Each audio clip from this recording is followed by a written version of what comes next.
तुम्हाला पण नेहमी थकवा येतो का? चक्कर येते का? किंवा चेहरा फिकट झाल्यासारखं दिसतं का? तर कदाचित तुमच्या शरीरात रक्ताची कमतरता असू शकते.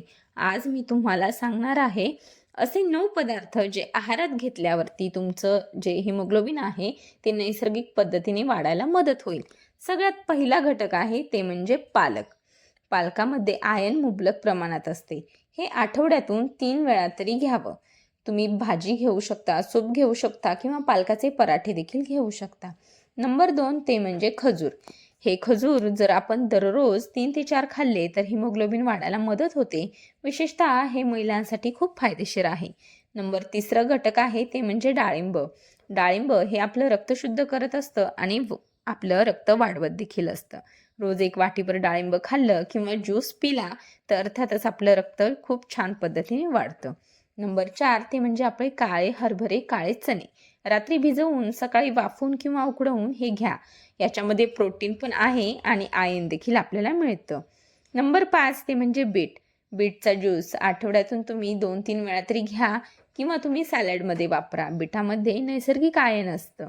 नंबर 6 म्हणजे व्हिटॅमिन सी.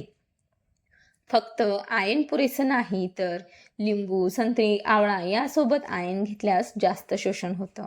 नंबर 7 ते म्हणजे गूळ. साखरेऐवजी तुम्ही गूळ वापरा. गुळामध्ये देखील नैसर्गिक आयर्न असतं. तुम्ही गुळाची चिक्की, लाडू असं देखील बनवून खाऊ शकता. नंबर 8 ते म्हणजे स्प्राउट्स. मूग, मटकी, चणे हे सकाळी नाश्त्याला तुम्ही नक्की खा. हे रक्तवाढीसाठी खूप अतिउत्तम आहे. आणि नंबर 9 शेवटचा घटक ते म्हणजे तुम्ही जर नॉनव्हेज खात असाल तर अर्थातच अंडी तुम्ही खाऊ शकता. जर अंड्यामध्ये खूप प्रोटीन आणि आयर्न असते. आठवड्यातून तुम्ही 4 वेळा जरी अंडी खाल्ली तरी देखील तुम्हाला रक्त वाढायला खूप मदत होईल. हिमोग्लोबिन खूप कमी असेल तर नक्कीच डॉक्टरांचा देखील तुम्ही सल्ला घ्या. ह्या आहारात जर गोष्टींचा समावेश केला तर तुमचं रक्त देखील वाढायला मदत होईल.